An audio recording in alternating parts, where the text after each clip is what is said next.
qui est de l'Iran et qui puisse nous parler un peu du témoignage, comment les choses se passent là-bas et comment l'œuvre de Dieu est en train de se faire dans ces côtés-là au Moyen-Orient. Quel Seigneur.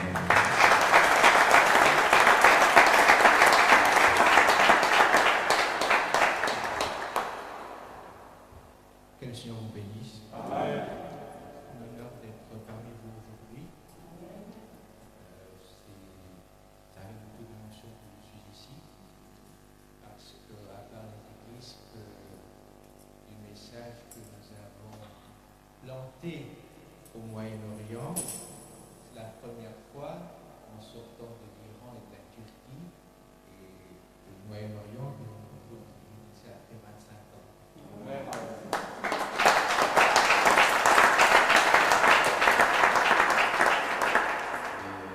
Pour raconter l'histoire, je n'ai été que dans une seule région il y a 25 ans. C'était à l'époque à l'église de Guinée. J'ai été seulement dans la réunion, je suis parti en Iran.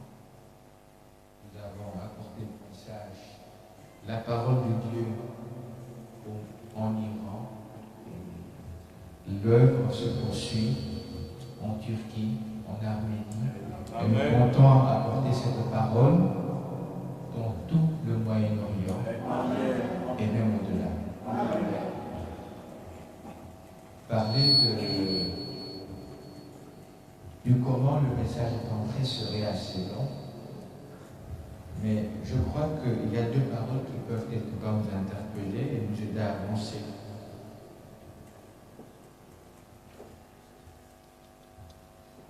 Je me rappelle cette parole que le frère Anne avait prononcée une fois quand on lui parlait, on lui disait qu'il faut utiliser certains moyens pour faire avancer la parole. Il a dit quelque chose qui m'a touché.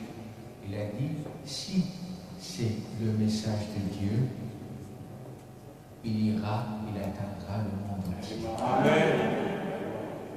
Et nous sommes certains qu'en dépit de beaucoup de choses, en dépit de beaucoup d'épreuves, rien n'est amer, rien ne peut arrêter la parole de Dieu. Et elle s'est pénétrée partout dans le monde parce qu'il s'agit de cette sémence originelle. Et nous ne sortons pas pour être vaincus, mais nous sortons pour annoncer la victoire de Christ, quelles que soient les difficultés que nous pouvons rencontrer. Amen. Nous n'avons pas commencé l'œuvre dans les meilleures conditions. Nous avons commencé l'œuvre à zéro, dans les plus difficiles conditions. Et c'est pour ça que je dirais que c'est très difficile, mais peut-être que les prochaines fois ou bien dans les prochaines occasions, on pourra en parler. Mais actuellement, l'œuvre qui a commencé en Iran a commencé à toucher tous les pays. Et en dépit du fait que beaucoup de dénominations investissent des millions et des millions de dollars pour annoncer ce qu'ils pensent être l'évangile, nous, à partir de rien, nous avons annoncé directement le message et en Iran, le premier mouvement chrétien. Amen. Et on se laisse accomplir cette parole que le Seigneur a dit à Paul au moment où il sortait fait. Ma grâce te suffit, car ma toute puissance s'accomplit dans ta faiblesse. Amen. Ce n'est pas des hommes qui nous ont envoyés prêcher cette parole.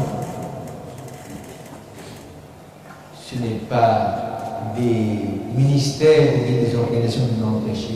Nous avons été envoyés par le Seigneur lui-même pour apporter sa parole dans la région. Et nous sommes certains que cette parole va toucher toute la région et que toute la région sera ébranlée parce que même si il est question d'un petit troupeau, on dit le petit troupeau par rapport aux 2 milliards de chrétiens, ça peut être une bonne. Et cette parole sera Moyen-Orient. Actuellement, nous traversons beaucoup de difficultés, beaucoup de persécutions, surtout en Iran. Nous avons un de nos frères qui a été condamné à mort. Et nous continuons à prier pour lui. C'est pour ça que je suis là en Belgique. Nous avons notre frère qui a été condamné à 5 ans de prison, un autre à 1 an de prison. Et moi, je suis condamné à la prison, mais je ne suis pas en Iran. Et mon frère de même, il est condamné à la prison, il n'est pas en Iran. Donc, malgré tout cela, nous sommes certains que rien ne pourra arrêter la parole de Dieu. Amen. Amen. Il y a beaucoup de groupes qui travaillent en Iran, mais si les pouvoirs s'acharnent contre nous, c'est parce qu'ils savent qu'en dépit du fait que nous ne recevons pas de l'argent, en dépit du fait que nous avons été privés de tous nos biens, la parole de Dieu avance. Amen. Ils disent, pour les autres, ils ont des millions. Des millions qui viennent des États-Unis, des grandes missions. Pour les autres, il y a des grandes écoles théologiques. Mais pour eux, il n'y a rien. Et pourtant, ils avancent. Vraiment. Ceux-là sont dangereux. Amen. C'est pas que nous sommes dangereux, mais c'est parce que nous annonçons cette parole qui a été annoncée dès le départ. Et cette parole que nous annonçons a une force infinie Amen. de transformer toutes les situations, parce que cette parole que nous annonçons, cette parole qui a produit les cieux et la terre. Amen. Non seulement en Iran, mais dans le Moyen-Orient et même au-delà. Parce que nous nous a dit, vous serez l'avenir des nations. Amen. Bénisse tous.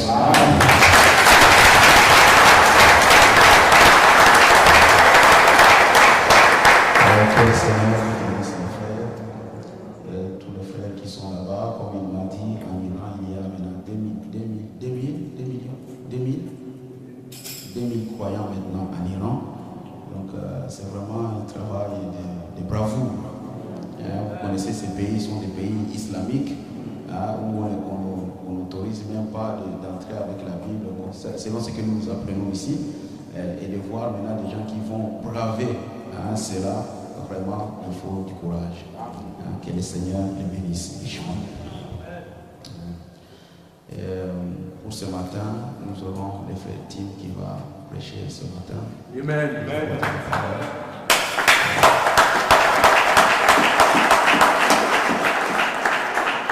Donc nous allons nous lever pour juste chanter un chant et lui laisser la place pour qu'il puisse venir nous apporter ce qu'il a dans son cœur.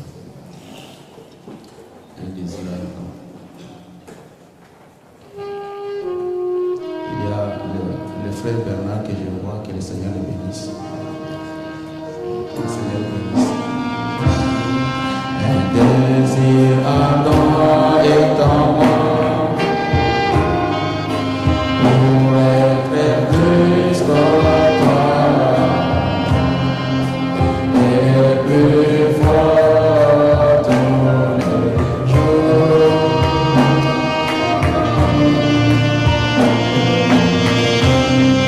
Je suis chargé dans mon âme la perfection.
Je t'écris ceci.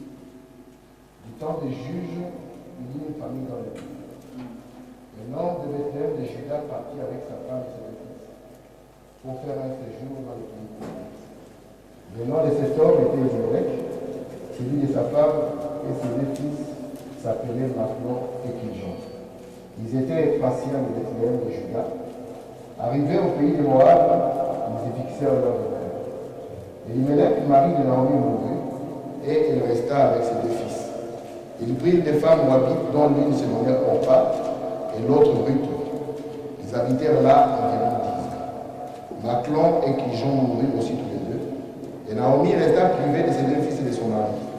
Puis elle s'éleva, elle et ses deux filles, afin de quitter le pays de Moab, car elle a appris au pays de Moab que l'Éternel avait visité son peuple et lui avait donné du pain. Amen. Elle sortit du lieu qu'elle habitait, accompagnée de ses deux belles filles. Elle s'est mise en route pour retourner dans le pays de Juda. Amen. Amen. Nous allons prier, Seigneur. Dieu notre Père, nous approchons encore une fois de toi, Seigneur. Je crois de tout mon cœur que nous sommes ici pour voir écouter un nom, Seigneur. Nous sommes écoutés ce que toi tu peux dire à ça, Seigneur. Amen. Pour pouvoir nous approcher encore une fois. Amen. Bénis mes frères et sœurs, Seigneur. Est-ce que ce qui sera dit ici, Seigneur, soit bon pour leur instruction, Amen. soit bon pour leur préparation, pour leur marche. Amen. Qu'il en soit ici, Père, au nom du Seigneur Jésus-Christ. Amen. Amen. Vous pouvez recevoir. Merci.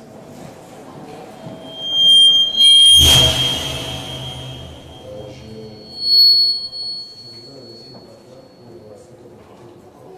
Amen. Et Amen. aussi de vous remercier. Amen. Je crois qu'il a manqué de votre Amen. afin que ce qui sera dit ici puisse être vraiment pour notre éducation. Amen. Je voudrais parler un tout petit peu de l'histoire de Ruth, Ruth la Moabite. William Branham, quand il nous parle du livre de Ruth, il dit que c'est un livre qui ne parle que de l'amour. Amen. Et j'ai regardé dans l'Ancien Testament, souvent quand on faisait les dénombrements, vous allez constater que la femme, on ne la prenait pas en compte dans les dénombrements. Amen. Mais quelque chose m'a frappé par rapport à ce livre. J'ai trouvé qu'il y a le nom d'une femme qui a été donné à un livre de la Bible. Amen. J'ai dit qu'il doit y avoir quelque chose de particulier par rapport à cela. Amen. Et j'ai voulu essayer de sonder pourquoi est-ce que Dieu a pris une femme qui était moabite, qui n'était même pas une israélite ou une chrétienne de leur temps, et a pris un livre dans son livre sacré, a donné le nom de cette femme par rapport à ses livres sacrés. Amen. Et c'est là où son madame dit ceci, dans les paroles rédempteurs. Il dit, la Bible est une histoire d'amour. Et le livre de Ruth, c'est une histoire d'amour. Amen. Il dit, si ce n'est qu'une histoire d'amour, alors pourquoi les scribes et les sages, ils ont reconnu ces livres comme étant inspirés? Il dit, c'est qu'à l'intérieur, il y a une révélation. Et si nous saisissons cette révélation, cela va nous amener proche de Dieu. Amen. Voilà montre que chaque chose qui se trouve dans la Bible, que ce soit un nom, que ce soit un lieu, que ce soit quoi que ce soit, cette chose-là a une signification. Cette chose a une profonde signification. Amen. C'est ainsi parce que je voudrais juste me concentrer sur Ruth, mais avant d'y arriver, je vais essayer un peu de parcourir tout ce qui a été placé dans les Écritures que nous avons lues jusqu'à atteindre Ruth. Donc ça sera la fin de notre sujet. Mais remarquez que ce livre, quand il s'ouvre en parlant du temps des juges. Amen. Et Frère Branham dit que le temps des juges, c'est un temps qui est semblable à celui-ci. Amen. Qu'est-ce qui s'est passé au temps des juges? Frère Branham dit que le temps des juges, c'est un temps où chacun avait son absolu.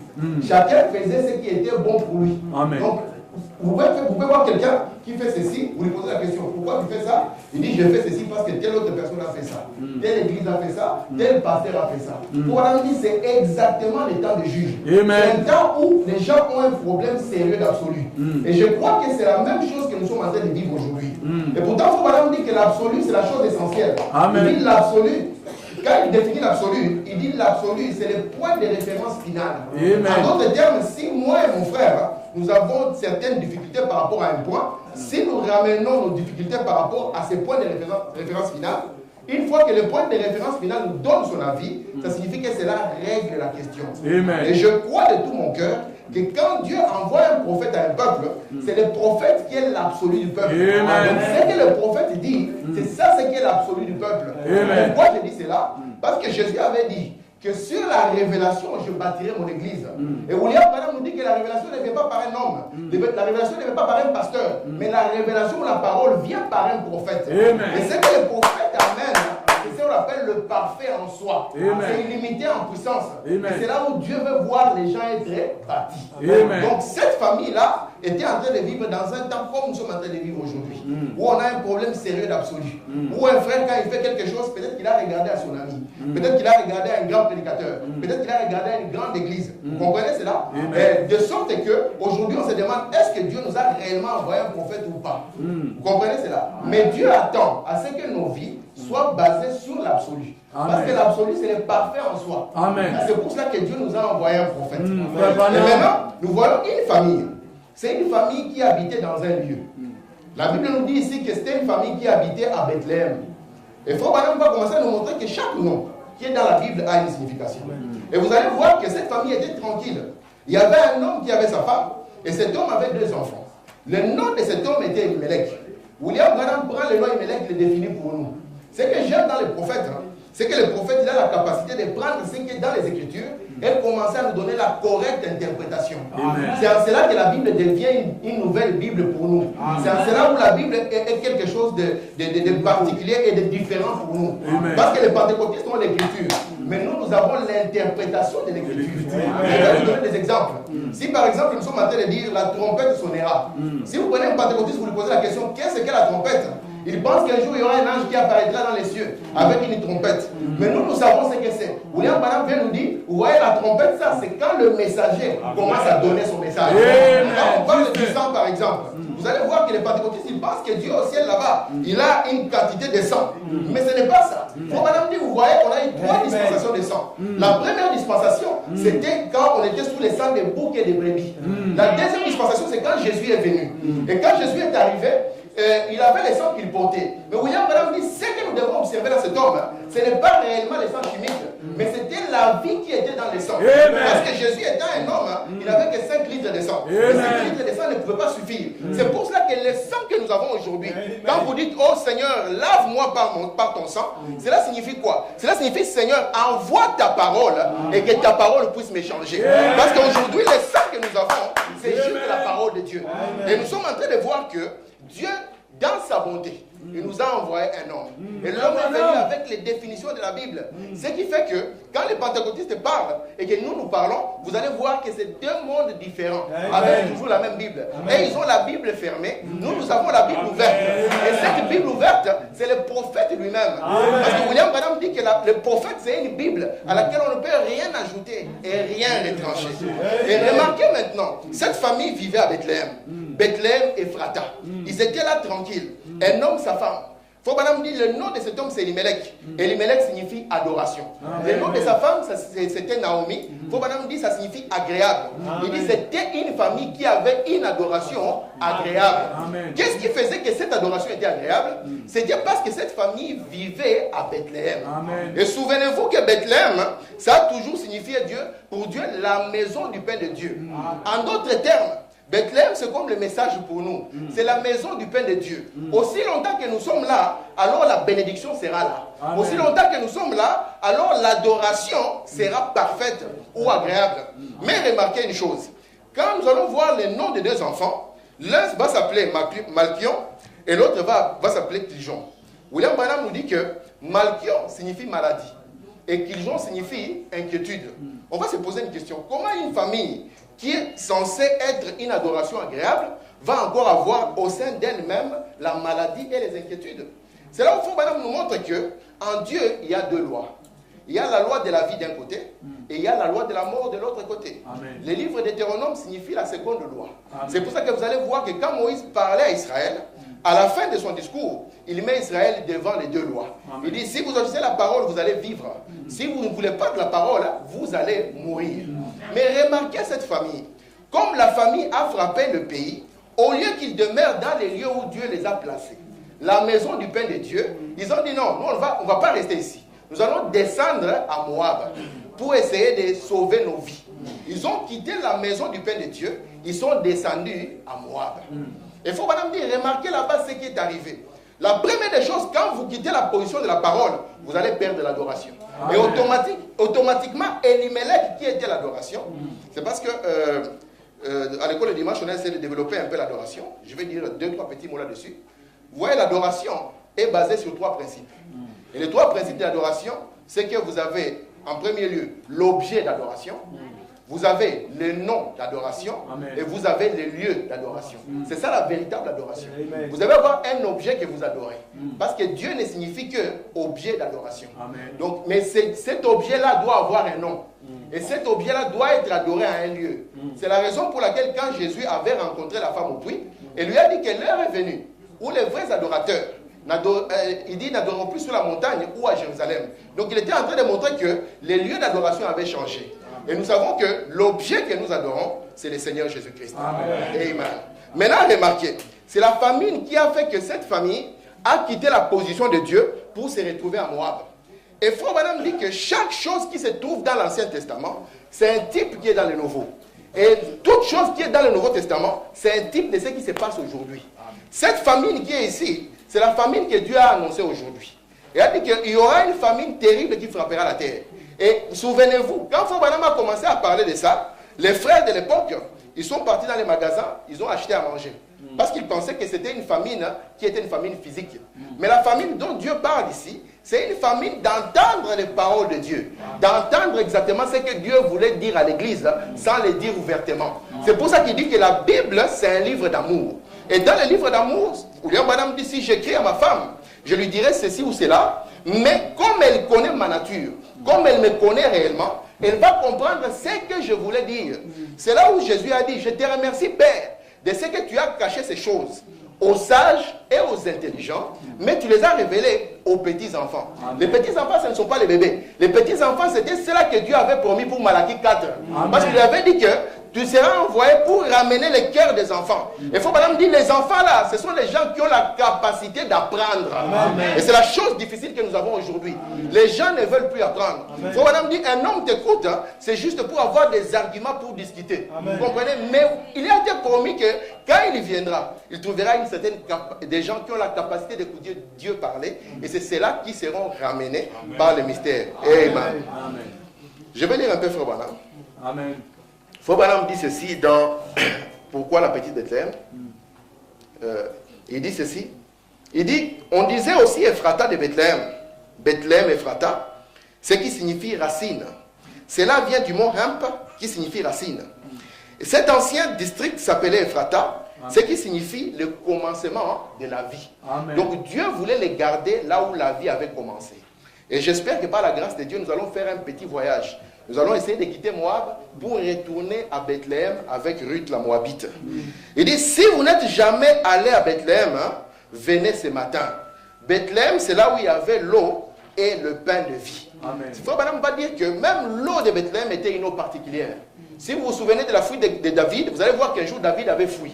Et quand il avait fui, il s'est souvenu de l'eau de Bethléem. Il a dit, oh, si je pouvais boire de cette eau. Et quand il a donné ses désirs, comme pour ces militaires, les désirs du roi étaient un ordre, ils ont pris les armes, ils ont traversé les lignes ennemies, ils ont amené l'eau de Bethléem. Quand David a vu ça, il a dit, ça c'est le sang des hommes, je ne peux pas le boire. Il a offert cela à Dieu. Amen. Écoutez, il dit, voilà maintenant pourquoi. Je commence à arriver au point que je cherche. Voilà pourquoi il est né à Bethléem. Même Jésus lui-même est né là-bas. Il dit, voilà pourquoi il devait y venir. Parce que c'était le centre pour le pain de vie. C'était aussi le centre pour l'eau. Quelle sorte d'eau? Les eaux de la vie. Et en Jésus se trouve à la fois le pain de vie et les eaux de la vie. Par conséquent, il devait naître à Bethléem. Mais comme la Bible n'est pas un livre d'histoire, qu'est-ce que Bethléem aujourd'hui? Écoutez Frère Branham. Et toi, Bethléem de Juda, n'es-tu pas le moindre de tous les princes? Tu n'es qu'un simple petit prédicateur. Tu es simplement un petit, mais de toi sortira celui dont l'origine remonte aux temps anciens et il existe depuis l'éternité à l'éternité. Donc quand Dieu parlait de Bethléem, il annonçait un homme. Vous comprenez cela? C'est une maison du pain de Dieu. Et la maison du pain de Dieu a toujours été le prophète. C'est le prophète qui a le pain de vie. Vous comprenez ça? Parce que si vous remarquez dans la Bible, le mystère de la vie, parce que j'ai beaucoup aimé l'intervention du pasteur, quand il parlait hier, il a dit que la guerre a été arrêtée parce que les ouvriers de la 11e heure devaient être appelés. Et si vous remarquez, pourquoi cette guerre devait être arrêtée? Elle devait être arrêtée parce que si Dieu détruisait la terre, alors qui est celui-là qui aurait la vie éternelle? Parce que même les gens qui étaient dans l'Ancien Testament, même les gens qui étaient dans le Nouveau Testament, ils attendaient cette heure-ci. Paul dit, nous attendons cette heure-là où Dieu va nous récompenser et va nous donner la vie éternelle. Donc le mystère de la vie éternelle était caché. Et Dieu attendait à ce qu'il puisse envoyer Bethléem, que Bethléem puisse venir avec les eaux de la vie, avec le pain de vie, pour que l'arbre que Adam n'avait pas mangé dans les jardins. Vous vous souvenez de l'arbre de vie? Adam n'y avait pas mangé. William Branham nous dit que cet arbre s'est incarné dans l'homme Jésus. Amen. Mais là, on n'y avait pas encore mangé.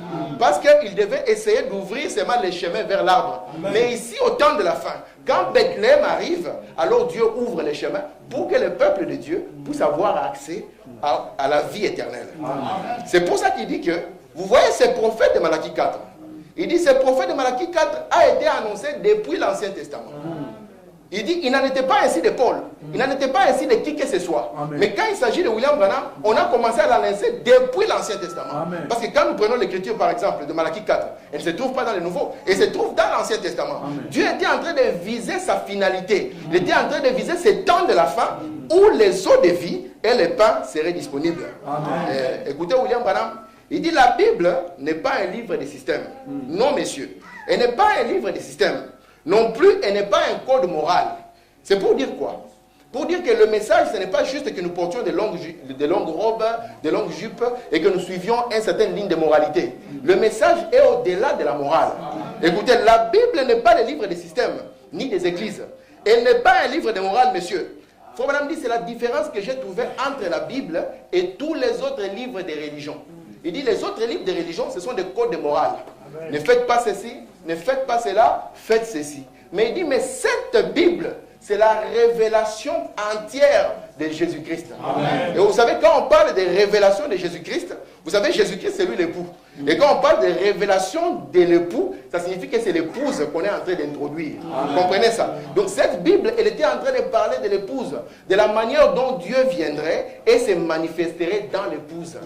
Parce que vous vous souvenez, au début, Ève était un mystère qui était caché en Adam. De manière qu'on ne voyait pas, on voyait que Adam et Ève étaient cachés dedans.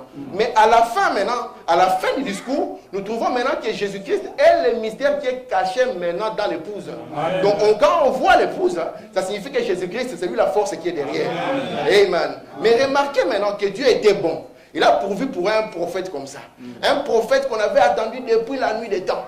Frère Branham dit, si on pose à tous les grands prophètes de la Bible la question de savoir dans quel âge voudrez-vous vivre, tous diront, c'est dans cet âge ici. Mais remarquez que Dieu nous a fait grâce, vous et moi. Il nous a placés dans cet âge ici, où la parole est ouverte. Frère Branham dit, vous voyez, ce prophète, quand il arrive, il va prendre tout ce qu'il y a dans la Bible. Il dit, chaque type, il va le manifester. Chaque chose, il va l'accomplir. Donc, en d'autres termes, si vous voulez voir Adam, il sort lui-même. Il dit, je vais jouer le rôle d'Adam. Vous voulez voir Abel, il sort avec son agneau. Il meurt avec son agneau. Vous voulez voir Seth, il vient, il joue toujours le rôle de Seth. Vous voulez voir Noé, il vient avec son arche. Tous les types qu'il y a dans la Bible, William Branham à la fin, il les accomplit tous. Il ferme la Bible et les met de côté. Maintenant, remarquez cette famille. Elle a quitté Bethléem, elle est partie à Moab. Qu'est-ce que Moab? Frère Branham dit, je sais que nous pensons que Moab était une nation païenne. Mais je vais vous dire que Moab n'était pas païen à notre manière. Frère Branham dit que Moab était exactement pareil à Israël. Ils étaient exactement pareils. Si vous les voyez comme ça, ils étaient pareils. Frère Branham dit, c'est la raison pour laquelle sur la montagne, les mêmes offrandes que Moïse a offertes, ce sont les mêmes offrandes que Balaam aussi a offertes. Il dit, si être fondamentaliste, c'est ce qui suffit, alors Dieu ne pouvait pas rejeter Caïn. Parce que vous savez que chaque réveil produit des jumeaux. C'est ce que Frère Branham nous dit. Et dans la Bible, on peut les tracer jusqu'au temps de la fin. Chaque réveil produit des jumeaux. Mais quelles sont les caractéristiques de ces jumeaux? Vous allez voir qu'un, il va aimer la religion. Tandis que l'autre va aimer la révélation. Et la bagarre sera là, entre la religion et la révélation. Frère Branham dit, si vous les voyez, ils sont tous pareils. Ils agissent pareil, ils parlent pareil, ils s'habillent pareil. Mais la différence, c'est la révélation. Il dit, si vous voyez Caïn accomplissait mot à mot ce qu'Abel faisait. C'est William Branham qui dit ça. Il dit, mais il a été rejeté. Pourquoi? Parce qu'il est venu d'une autre manière. C'est ce que nous allons voir, la manière dont Ruth est venue pour entrer à Bethléem. Et je crois que Dieu nous fera grâce pour que nous venions tous de cette manière-là pour entrer à Bethléem. Amen. Madame dit ceci concernant Moab dans le message. Arrive-t-il à Dieu de changer sa pensée au sujet de sa parole? Paragraphe 102. Il dit, remarquez maintenant, de la même manière, excusez-moi que je boive un peu d'eau. Il dit, remarquez maintenant, de la même manière que l'église naturelle, c'est-à-dire Moab, représente la dénomination naturelle, Israël représente l'église spirituelle. Israël, la véritable église, hein, c'est elle qui était l'épouse de ces jours-là. Moab n'était pas une nation païenne. Non, messieurs. Ils offraient le même sacrifice qu'Israël. Ils priaient le même Dieu. Dans la réunion du soir d'hier, le pasteur voulait nous amener à quitter la religiosité. Et je pense que c'est ça la plus grande maladie dans laquelle nous sommes en train de tomber, nous les gens du message. Nous voulons prendre le message et appliquer cela comme une religion. William Branham n'était pas un prophète religieux. Amen. Si William Branham était ici, vous n'allez même pas savoir qu'il était un prédicateur. C'est la raison pour laquelle quand il partait avec les gens, on ne savait même pas qu'il était un prédicateur. Amen. Même regardez la vision même de Tony Isabelle. Quand Tony Isabelle voulait voir les chemins du ciel, on ne lui a pas dit, va voir un prédicateur. Il y avait un homme qui était en bleu de travail. Il ne ressemblait même pas à un prédicateur. En d'autres termes, ces messages, ce n'est pas quelque chose pour faire de la religion. C'est dans la religion où on veut suivre certains préceptes et des choses comme ça. Où les gens vont vous dire, vous voyez, le message c'est simplement, écoutez, vivez une bonne vie, et puis aider le voisin, et puis c'est tout. Non, messieurs. Ce message a des choses qui ont été apportées pour nous. C'est pour ça que William Branham dit dans le message Émile-toi, il dit, si vous voulez échapper à la tribulation, vous devez vous mettre à creuser la parole. Amen. Vous devez vous mettre à sonder ces choses. Que ferons-nous de ces situations difficiles appelées Christ? Écoutez, si le fondamentaliste est correct, alors pourquoi est-ce que Dieu a rejeté Balaam? Il dit, il ne pouvait pas aussi rejeter Caïn. Caïn était tout aussi religieux qu'Abel était. Il offrait une offrande, il est allé à l'église, il a payé sa dîme, il a bâti un hôtel. Écoutez, Frère Branham, il était sincère. Parce que je sais que les Caïns que nous avons dans la tête, hein, et les Caïns qui ont existé, c'est deux personnes différentes. Ces Caïns ici, William Branham dit, il est venu, il était un homme sincère. Mais la sincérité n'est pas gage de vérité, mes amis. Vous devez baser votre sincérité sur la parole de Dieu. Amen. En d'autres termes, si vous voulez être sauvé, il faut que toutes choses regardent vers la parole de Dieu. Amen. Il dit ceci, vous devez vous rendre compte, mon ami, que Caïn était aussi un croyant. Amen. Il y en aura beaucoup qui seront comme lui au jour du jugement. Ils seront innombrables. Des gens qui fréquentent les églises, ils sont sincères et croyantes. Caïn était aussi croyant.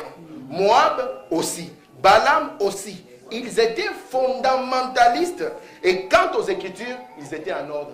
Donc si tu voyais la personne, on prend la loi, on la met là. Même Jésus. Vous savez que c'est nous qui trouvons que Jésus était particulier. Mais si vous prenez les Juifs de cette époque-là, prenez la loi, placez Jésus. Ils vont vous dire, d'ailleurs c'est un homme qui mange sans se laver les mains. D'ailleurs c'est un homme, lui qui le jour de sabbat, il brise les sabbats. Quand ils prennent leur fondamentalisme et regardent Jésus, ils voient une différence. Mais Jésus lui était venu pour prendre chaque chose qui était dans cette Bible. Non pas simplement la lettre, mais accomplir chaque chose, l'amener dans une dimension spirituelle. C'est la raison pour laquelle Jésus leur avait dit, qu'est-ce que je n'ai pas accompli moi dans les Écritures? Amen. Maintenant, j'aimerais un peu parler un peu de Ruth, parce que tout ceci n'était que pour arriver à Ruth. Amen. Donc, vous remarquez un peu que quand cette famille est arrivée à Moab, Frère Branham définit Moab comme une dénomination. Et qu'est-ce qu'est une dénomination? Quand on parle souvent de dénomination, nous les frères, nous regardons dehors. Le temps de regarder dehors est fini. Nous devons toujours regarder dedans. Parce qu'à chaque fois que nous regardons dehors, ça va nous distraire. Nous allons penser que nous sommes dans le bon chemin, alors que nous ne sommes pas là. Frère Branham dit qu'un homme à lui-même, il peut être une dénomination. Amen. Et nous explique comment commence une dénomination. Dieu te révèle une petite vérité. Et à partir de cette vérité-là, toi tu dis, moi je m'arrête ici, point. Moi je ne peux plus continuer, point. Moi je ne peux plus sonder, point. C'est ça ce qui fait de vous une dénomination. Et vous n'êtes plus un enfant qui est capable d'apprendre.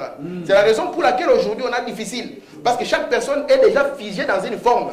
Mais Dieu cherche des gens qui sont prêts à écouter ce que Dieu dira au travers du messager. Alors remarquez, la famille est arrivée dans cette dénomination. Et la première des choses, elle a perdu l'adoration. Elimelech est mort. Quand Elimelech est mort, mais ses enfants entre-temps avaient épousé deux femmes. L'une des femmes s'appelait Ruth. Ruth signifie amitié. Et l'autre avait épousé Orba. Orba signifie opiniâtreté, ou ça signifie aussi le coup. On va voir pourquoi. Maintenant, regardez. Une fois qu'ils sont arrivés là-bas, le papa est mort. Quelques temps après, les deux garçons aussi sont morts. Alors, la femme Naomi a appris que Dieu a commencé à visiter son peuple et que le père était revenu. Elle a dit non, moi je ne veux pas rester ici. Moi je vais prendre ma route et je vais retourner vers les pays là-bas. Quand elle a pris cette décision, les deux filles ont regardé, elles ont dit, ah, cette maman est arrivée ici, elle avait tout. Elle va repartir, elle n'a rien. Alors nous, on va essayer quand même de la consoler, de partir avec elle. Remarquez que quand elle prend la décision de partir, vous allez voir que les deux femmes, et William Branham nous dit que la femme, toujours dans la Bible, ça représente l'église. Donc les deux églises vont sortir avec elle pour essayer de l'accompagner. Et quand ils commencent la marche, après un moment, la maman s'arrête. Elle leur dit, non, écoutez mes amis, vous êtes en train de partir où? Vous partez là chez nous. Là chez nous, nous avons des lois très difficiles. Ce sont des gens qui ne supportent pas les étrangers. Vous n'avez aucun intérêt. Qu'est-ce que vous allez gagner? Moi, je suis une vieille femme. Je vais aller mourir. Laissez-moi. Vous allez rentrer chez vous, vivez votre vie, gagnez la vie pour vous-même, hein, au lieu de me suivre moi. Mais remarquez, il y a une fille qui a réfléchi, là, regardez, mais dans cette histoire, qu'est-ce que je gagne? Je ne gagne rien. Moi, écoute, maman, on va garder le contact sur Facebook ou bien sur MSN, on va continuer. Moi, je retourne. Et l'autre a dit non, moi, je pars avec toi. Donc, ton Dieu sera mon Dieu. Là où tu mourras, c'est là où je mourrai. En d'autres termes, cette petite fille a pris sa vie et l'a sacrifiée. Et William Branham dit ceci. Il dit que le chapitre 1er de Ruth parle de la décision de Ruth. Il dit la décision de Ruth fut sa justification. Et Frère Branham nous explique qu'est-ce qu'est la justification. Il dit la justification, c'est au-dessus du péché. Si par exemple moi, le frère Jackie apprend par exemple que moi, je l'ai injurié. Et puis après, le frère Jackie, il vérifie, il trouve que je ne l'ai pas injurié. Et puis il vient me dire, frère Tim, je te pardonne. Moi je lui dirais, mais à quoi me sert ton pardon? Parce que la justification, c'est au-dessus du pardon. Frère Branham dit, c'est comme si vous ne l'avez jamais fait. Mais remarquez maintenant ce qui est intéressant avec cette petite fille. Parce que c'est là où je vais arriver. Cette petite fille, elle a regardé sa vie. Elle a regardé la vie de cette maman. La maman là n'avait rien à lui donner. Parce que beaucoup de gens sont venus ici, dans le message, parce qu'ils croient qu'après avoir donné leur vie, ils vont hériter le ciel. Ici, on ne lui avait donné aucune promesse. Il n'y avait pas de ciel à hériter. Il n'y avait rien à hériter. Elle a pris sa vie et l'a donnée en rançon. Vous comprenez ça? C'est pour cela, si vous regardez les deux femmes dont Dieu a donné leur nom dans la Bible, vous allez comprendre le même esprit qui les a toujours accompagnés. La deuxième femme qui a le nom dans la Bible, c'est le nom d'un livre dans la Bible, c'est Esther. Vous allez voir Esther quand les décrets étaient tombés, que le peuple juif allait être tué. Esther, après avoir prié, elle a dit, je vais entrer dans la présence du roi. Quand elle est entrée dans la présence du roi, c'est sa vie qu'elle mettait en danger. Elle est entrée comme une offrande. Elle est entrée comme un agneau sacrifié. Il n'y avait pas de promesse de ciel derrière. Il n'y avait aucune promesse. Pour vous dire quoi? Pour vous dire que la loi de Dieu, la loi essentielle de Dieu, c'est le bien-être universel. C'est ça la loi essentielle de Dieu. Le poulet, quand nous le mangeons, on ne promet pas un paradis au poulet. On ne dit pas au poulet, viens, on va t'égorger. Et là-bas, quand tu vas mourir, tu auras une petite maison en or. Parce que le christianisme aujourd'hui est différent de toutes les autres religions. Un kamikaze, quand il s'est fait exploser, c'est parce qu'on lui a fait une promesse. On lui a dit, fais-toi exploser ici. Là-bas, tu auras 50 femmes. Là-bas, tu auras 500 maisons. Mais ici, il s'agit de donner sa vie sans aucune récompense. Amen. Tu prends ta vie comme ça, tu la donnes gratuitement. Amen. Écoutez, Frère Branham. Il dit, Ruth a pris une décision. Et cette décision l'a fait entrer dans le pays. Il dit, nous avons montré le type de Ruth, la décision de Ruth. Il dit, la décision était la justification. Il dit, et puis elle a fait les services, elle a fait la sanctification, elle a eu le repos jusqu'au souper. Il dit, comme cela est beau. Maintenant, parlons un peu de la décision. Parce que la décision, c'est une chose très capitale. Frère Branham dit, dans notre vie, nous faisons des décisions chaque jour. Si vous avez un jeune homme, vous lui posez la question, qu'est-ce que tu veux faire? Le jeune homme dit, moi, après 6 ans et après le secondaire, moi, je reste à la maison. C'est une décision qu'il prend, non? Et vous allez voir les résultats de la décision après un moment. Frère Branham dit que ce que vous êtes aujourd'hui, c'est les résultats de votre décision de 5 ans. De 5 ans auparavant. Et si vous êtes franc, vous allez regarder, oui, ce n'est pas Dieu, c'est moi qui avais pris la décision là pour arriver jusqu'ici. Mais d'où vient cette capacité de décider? D'où est-ce qu'elle vient? Parce que c'est là où nous allons découvrir d'où vient réellement le péché. Faubanam dit ceci dans le livre Apocalypse chapitre 3, le trône, au paragraphe 231. Il dit, nous choisissons par notre propre volonté. Donc Dieu nous a donné une capacité qu'on appelle la volonté. Il dit, c'est le libre arbitre. Dieu avait placé les premiers hommes, Adam et Ève, dans une situation où ils ont eu le libre arbitre. Il vous met dans la même situation. Et la seule manière pour vous de choisir, c'est en faisant usage de votre propre volonté. Il dit, c'est votre volonté. Vous devez avoir la volonté, vous devez vouloir soit la volonté de Dieu ou votre propre volonté. Il dit, c'est le seul canal qui conduise à votre cœur. Dans les dons appropriés, il continue, il dit, c'est la raison pour laquelle Dieu ne fait rien sans utiliser un homme. Il œuvre toujours à travers un homme, car il devait se servir d'un homme. Un homme est ce dont il a besoin pour manifester son attribut de sauveur. Il devait faire cet homme à son image, écoutez, le faire à sa ressemblance, lui donner le libre arbitre et le laisser agir comme il voulait. Il pouvait faire son choix. Il savait qu'en lui donnant ses choix, cet homme tomberait. Donc, en d'autres termes, Dieu, qu'est-ce qu'il a fait? Il a pris l'homme et lui a accordé le libre choix. Faubanam dit, cela le rendait comme Dieu. Il pouvait choisir de ce qu'il voulait. S'il voulait la loi de la vie, il la choisissait. S'il voulait la loi de la mort, il la choisissait. Et ce n'est pas simplement les hommes à qui Dieu a donné ça. Faubanam dit, il a donné la même chose aux anges. Amen. Donc il accorda aux anges les choix, la capacité de choisir. Donc Dieu peut avoir sa volonté et vous aussi vous avez votre propre volonté. Dieu peut faire sa volonté et vous, si vous voulez, vous faites votre propre volonté. Et là, nous entrons dans le royaume des cieux. Parce que Frère Madame dit, le péché, ce n'est pas quelque chose qui a commencé ici-bas. Il dit, le péché a commencé dans ce royaume-là. Il dit, c'est quand est-ce que le péché a commencé? Il dit, le péché a commencé quand Lucifer, il lui fit donner le droit de choisir entre la volonté de Dieu et sa propre volonté. Amen. Et au lieu qu'il choisisse la volonté de Dieu, il a choisi sa propre volonté. Amen. Remarquez que le péché de Lucifer au ciel n'était pas parce qu'il était fumeur. Le péché de Lucifer au ciel n'était pas parce qu'il avait bu du whisky, ni qu'il avait incité les gens à porter des jupes courtes. Mais le péché de Lucifer consistait au fait que, connaissant la volonté de Dieu, il a appliqué sa propre volonté. Amen. Et c'est ça le plus grand péché qui est même invisible aux hommes. Parce que nous, quand nous sommes ici, nous jugeons un homme par rapport à ce que nous avons vu. Mais cette petite fille, elle avait une volonté qu'elle avait. Et au lieu d'appliquer sa volonté, au lieu de chercher son propre intérêt, elle a dit non, moi je prends ma vie, je prends ma volonté, je le mets de côté, et moi je prends ma vie, je vais vivre pour cette vieille maman. Et Frère Branham dit, c'est ça le secret de la vie éternelle. Prendre votre vie et vivre pour quelqu'un d'autre. C'est ça le véritable christianisme. Quand Jésus était sur la terre, Frère Branham dit que le temple était un homme. Et Dieu vivait dans ce temple appelé Jésus. De sorte que Jésus avait sa propre volonté. Et Dieu aussi avait sa propre volonté. Mais quand Dieu est entré dans cette maison s'est soumise.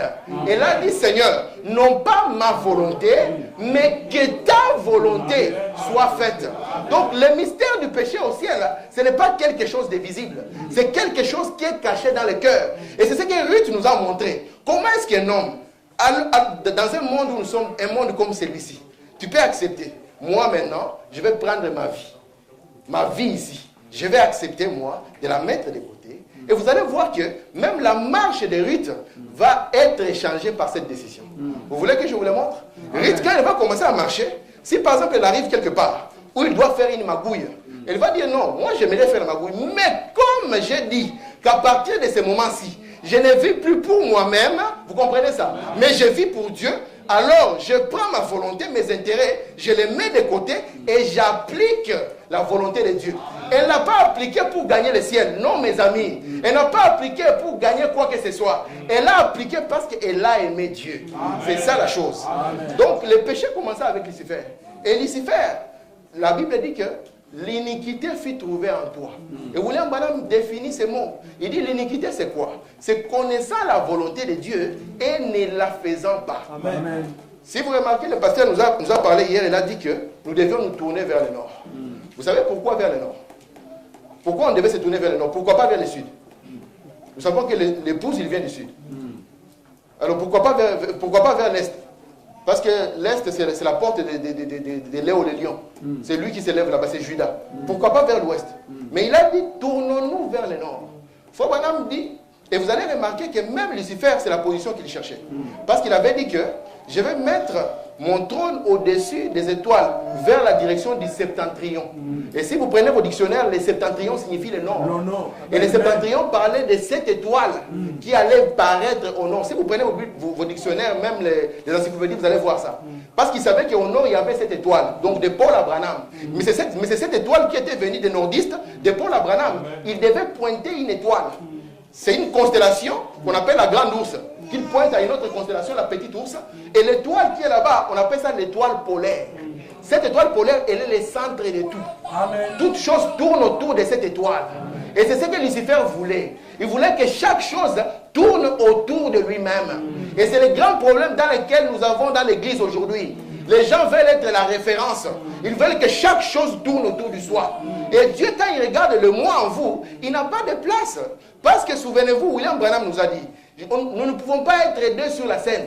Quand il dit ça, nous ne pouvons pas être deux sur la scène. Il s'agit de sa propre vie. Il dit, il faut que moi je diminue, afin que lui puisse croître. En d'autres termes, Jésus est devenu Dieu comment?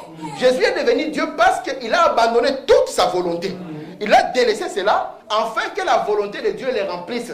En d'autres termes, chez Dieu, si vous voulez être rempli, vous devez vous débarrasser et de vos pensées et de votre manière de faire pour que Dieu maintenant vienne vous remplir.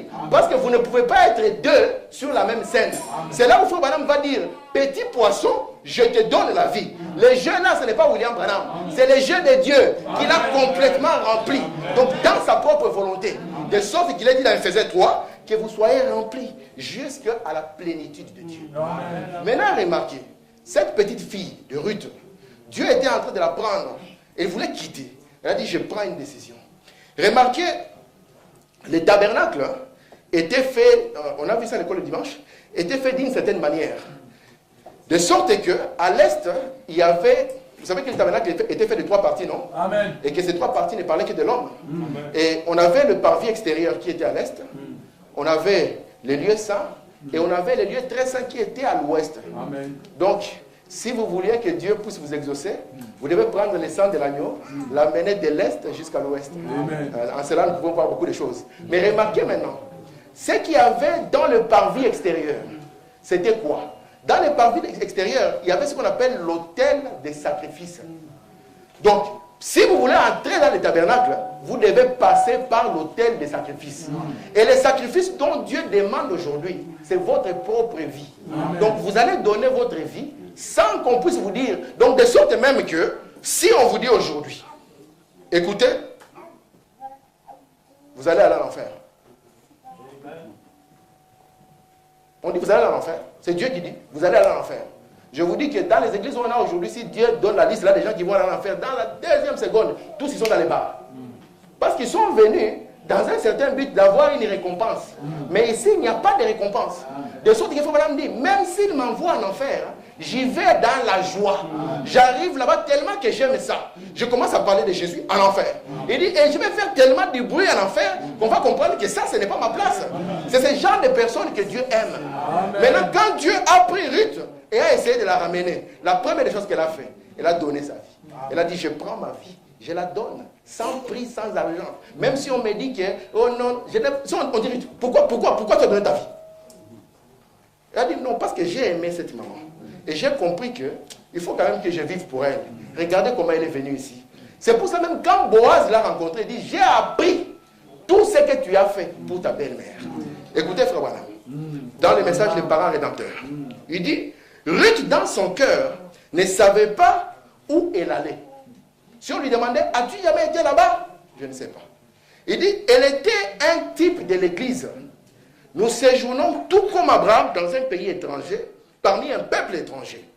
Elle entreprit le voyage, elle arriva finalement à la chambre, à la ville où l'a menée Naomi. Et que trouva-t-elle là-bas? Vous pensez que quand Ruth est arrivée, on lui a déroulé le tapis rouge? Avez-vous déjà vu quand quelqu'un qui, c'est tous les sœurs, qui s'habille comme ça, drôlement, elle entre ici. Vous avez vu comment nous la regardons? Nous la regardons comme ça. Alors quand Ruth est arrivée, on l'a regardé comme ça. Oh, où tu vas? Écoutez ceci.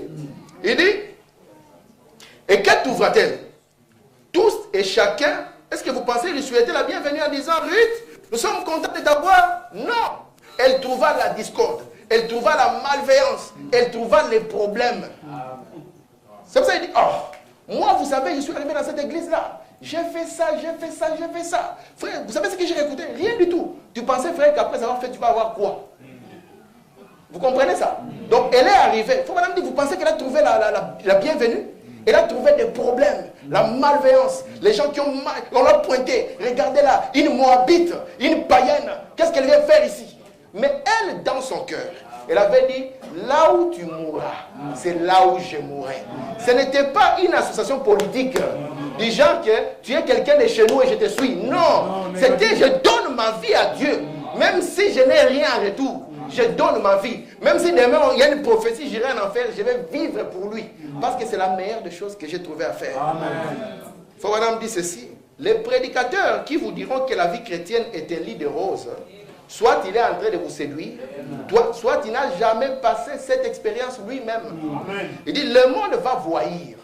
Il dit, mais ce n'était pas comme ça. Mais ici, sœur, il s'agit de quoi? On va arriver en pleine église. Oh, moi, j'ai cru le message. Et tu penses que tu arrives au milieu des anges. Tu trouves que là-bas, il y a plein de problèmes. Alors, qu'est-ce qui t'a amené? Est-ce que c'est un ralliement politique ou bien tu as donné ta propre vie? C'est là où Pierre a dit. Et vous aussi, qu'est-ce que vous attendez? Les autres sont partis. Partez aussi. Il a dit, non, mais Seigneur, où irai-je encore? C'est toi qui as les paroles de la vie. Ici, c'est au-delà de la religion. C'est là où Lucifer a échoué. Même son enfant, qui était Caïn, Caïn a pris les fruits. Frère Branham dit, il n'a pas fait délibérément. Parce que les Caïns qui étaient dans la Bible et les Caïns que nous avons sont différents. Même les Judas. Vous pensez que Judas était content d'avoir trahi Jésus? Judas n'a jamais été content. D'ailleurs, il voulait même rendre l'argent. Il avait le cœur chagriné. Pourquoi j'ai fait ça? Moi, je pensais que lui, il allait prendre le trône. C'est pour ça que la révélation est très importante. Si vous n'avez pas la révélation, vous allez vous dérouter. Si vous n'avez que la religion, Frère Branham dit, les feuilles de figuier ne tiennent pas quand la présence de Dieu arrive. Donc, nous voulons aller dans un autre niveau, mes amis. Nous avons fait, comme le pasteur a dit, nous avons tourné. Tournons-nous vers le nord. Et comprenons que ce qui doit être le centre de notre vie, ce n'est pas notre moi. Vous comprenez? Ce n'est pas notre moi. C'est pour cela que la Bible dit, si je donne ma vie aux autres sans amour, moi, je me suis arrêté là, je me suis dit, je vais réfléchir un peu. Comment est-ce qu'un homme peut donner sa vie? Parce que Jésus, de l'autre côté, il a dit qu'il n'y a pas de plus grand amour que de donner sa vie. Maintenant, on trouve que c'est comme si on a des citations qui se contredisent. Il dit, mais si je donne ma vie sans amour, et l'autre là, il n'y a pas de plus grand amour. Parce que moi, quand je donne ma vie, je vais quand même déclarer ça. Vous vous souvenez, mes frères, alors que je suis en train de mourir pour vous, gardez ma photo dans l'église. Parce que Jésus avait dit, il n'y a pas de plus grand amour. Ça sera l'exemple pour les générations qui arrivent. Mais nous avons compris que ce que Jésus était en train de dire là, que vous pouvez donner votre vie, vous pouvez faire des choses, mais pour que la gloire vous revienne. Vous comprenez ça? Et c'est ce que nous faisons souvent. Souvent, nous voulons que...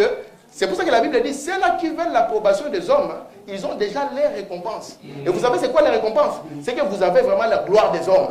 Ah, ça c'est vraiment un frère à danger. Voilà, ça c'est vraiment la sœur qu'il faut. Ici, il ne s'agit pas de ça. Il s'agit simplement de prendre votre propre moi, de l'écraser, au point que le moi de Dieu puisse être en vous. Parce qu'aujourd'hui, l'épouse, c'est lui. William Branham dit, Jésus est venu pour être l'épouse. Donc, il est venu pour prendre la totalité. Vous savez qu'il avait 3 buts. Il voulait se révéler. Le deuxième but, il voulait avoir la prééminence. Et c'est quoi la prééminence? Ça signifie qu'il voulait être maître chez lui. Il voulait que ça soit sa volonté. Remarquez un peu. Vous voyez même le pasteur dans l'église, ce n'est pas sa volonté qui est loi ici. C'est la volonté de Dieu qui est loi ici. Même un homme dans sa maison, ce n'est pas sa volonté qui est loi dans la maison. William Branham dit ceci. Il dit, est-ce qu'une femme doit-elle obéir son mari en toutes choses? Il dit, si c'est en dehors de la parole, non. Parce que dans la maison, ce n'est pas la volonté d'un homme. Même dans les jardins d'Éden, ce n'était pas la volonté d'Adam. Les péchés ont commencé le jour où Adam a voulu appliquer sa propre volonté. Donc nous devons arriver au point où nous décidons. Je prends ma vie, je la donne. Même si demain, je meurs de maladie. Qu'est-ce qui me séparera de l'amour de Dieu exprimé en Christ? Même si ça, même si je rencontre des problèmes, même si tout le monde délaisse le message, Mais moi, je ne suis pas venu pour suivre quelqu'un. Je ne suis pas venu pour voir quelqu'un. Je suis venu pour prendre ma vie et la donner sans attendre rien en retour. Le soleil se lève le matin et se couche. Qu'est-ce qu'il gagne lui? Vous savez que le soleil est composé d'hydrogène et d'hélium. Et vous savez que chaque jour, les scientifiques disent que le soleil est en train de mourir. Et il meurt pourquoi? Il meurt pour rien. Même les gens, parfois en Afrique, l'injurient. Comment est-ce que toi, tu peux me brûler comme ça? D'autres ici, pourquoi est-ce qu'on ne te voit pas? Mais le soleil, il passe. Il fait tellement du bien à la terre. De sorte que s'il n'était pas là, vous voyez la vie chrétienne, mes frères, c'est vivre pour quelqu'un d'autre. Vivre même pour quelqu'un qui peut vous faire du tort s'il savait. Vivre pour quelqu'un qui peut vous tuer, même quelqu'un qui ne vous aime pas. Vous vivez pour lui. C'était ça. C'est pour ça que Jésus était un exemple. Faut madame dire, il a démontré en tout la divinité dans l'homme. Et c'est à cela que nous sommes appelés. Vous voulez madame dit ceci. Si par hasard, il y a parmi vous quelqu'un qui n'a jamais fait cela, qui n'a jamais essayé de vivre pour quelqu'un d'autre, essayez une fois de le faire. Et vous voyez combien plus la vie vous réserve. Quand vous vivez, non pas pour tirer de vous-même de la vie, mais plutôt pour donner à quelqu'un d'autre quelque chose dans la vie. Nous pouvons nous arrêter là, nous-mêmes et réfléchir. William Branham dit dans la démonologie, il dit, ce que je pense de vous, c'est ce que je pense de Dieu. Nous pouvons nous arrêter là et dire, mais moi, qu'est-ce que j'ai fait pour mes frères? Qu'est-ce que moi, j'ai donné à mes frères? Alors que moi, je suis devenu les grands centres du système. Que ce soit dans votre maison, c'est vous, tout doit tourner autour de vous. C'est votre volonté qui fait loi. Et c'est là où Dieu dit, mon esprit ne sera pas toujours en contradiction avec l'homme. Parce que moi, ce que je vais trouver une maison où je vienne. C'est pour ça qu'il dit, celui-ci est mon fils bien-aimé, en qui je me plais d'habiter. Donc quand je viens là, il n'y a pas de guerre. Dans une maison où il y a la guerre, un homme ne se sent pas à l'aise. Mais Dieu était à l'aise à Jésus-Christ. Et je crois qu'il est à l'aise dans l'épouse. Écoutez ceci. Il dit, vous trouverez que c'est une bénédiction plus grande que les richesses ou quoi que ce soit d'autre qu'on puisse penser. Il dit, en fait, la vie est un fardeau. Chaque personne ici a des problèmes. Et ça rendra celui-ci plus léger pour quelqu'un d'autre. Il dit, vous ne connaissez pas vraiment la joie tant que vous n'avez pas encore essayé, même une fois, de vivre pour quelqu'un d'autre. Amen. Il dit, il y avait un homme, un certain homme qui vient à cette église de temps en temps, depuis la campagne. Il est chez son frère, et l'autre jour il disait, si quelque chose arrivait à frère Branham, je présenterai ma poitrine avec joie pour recevoir une balle à sa place. Branham dit, oh, mourir pour un autre, c'est l'amour. Il n'y a pas de plus grand amour que de donner sa vie pour son frère. C'est là où Dieu avait aimé beaucoup Jésus-Christ. Branham dit, la colombe descendra toujours sur l'agneau. Parce qu'un agneau est capable d'abandonner sa volonté. Il est capable de le mettre de côté. Mes frères, c'est ça la vie éternelle. Il n'y a pas une autre forme de vie éternelle que c'est cela. Parce que c'est ce que nous avons vu dans Dieu, c'est ce que nous avons vu exprimer en Jésus-Christ, et c'est ce que nous devons voir dans l'épouse aujourd'hui. Maintenant, je vais encore lire quelques citations là, sur quelque chose. Cette décision que Ruth a prise, elle a pris une décision de se sacrifier comme un agneau. Elle a pris une décision. Madame dit, c'est semblable à l'amour d'une mère. Il dit, imaginez un peu, il y a le feu qui est en train de brûler une maison. Le bébé est à l'intérieur. Même si les pompiers s'arrêtent. William Branham a raconté une histoire par rapport à ça. Il dit, un jour, il y avait une maman qui était en train de laver ses habits. L'enfant était à l'intérieur. Et puis, en regardant la maison, elle a trouvé que la maison était en feu. Elle a couru vers la maison. Il dit, elle a pris une couverture. Elle a essayé de mettre dans l'eau. Elle a couru dedans. Elle a enlevé l'enfant. Et pour essayer de sauver l'enfant, elle a entouré l'enfant de la couverture. Elle-même s'est sacrifiée. Et en sortant de là, elle était brûlée, elle était défigurée. Il dit, quelques temps après, cet enfant a grandi. Et l'enfant a grandi, on l'a envoyé à l'école. Et à l'école là-bas, il fallait que maman aille la récupérer à la gare. Maman arrive à la gare. La fille regarde sa maman défigurée. Et vous voyez les jeunes aujourd'hui avec beaucoup de copines. La maman défigurée. Comme nous avons honte de nos mamans. Frère Branham dit, n'appelez pas votre père le vieux. Parce que les jours où les pompes funèbres viendront les chercher, il dit, vous verrez que vous avez perdu votre meilleur ami. Il dit, il a regardé la maman, il a dit, Maintenant, il a fait semblant comme si elle ne connaissait pas la maman. Elle a traversé le passé devant la maman, comme si elle ne la connaissait pas, pour que les autres ne se moquent pas. Alors, il y avait un monsieur qui était là. Il a dit, écoutez, Vous voyez cette maman, si elle est comme ceci, hein, c'est à cause, si cette jeune fille est belle aujourd'hui, c'est à cause de ce que cette maman a fait. Et je crois que c'est ce que Christ a fait. Et c'est qu'il attend que nous aussi, nous puissions faire pour les autres. Même s'il a parlé mal de toi, même s'il a fait quoi que ce soit, souvenez-vous frère, Frère Branham dit ceci, lorsque vous voyez un homme agir d'une manière qui n'est pas normale, hein, c'est le diable qui est sur lui. Amen. Et votre devoir est d'aller chercher votre frère dans la prière. Cela nous aiderait. Nous nous sommes battus, nous avons voulu être plus grands que les autres, nous avons voulu être plus saints que les autres. Où est-ce que nous en sommes? Hein? Où est-ce que nous en sommes? Pas plus, on n'est même pas plus proche de Dieu.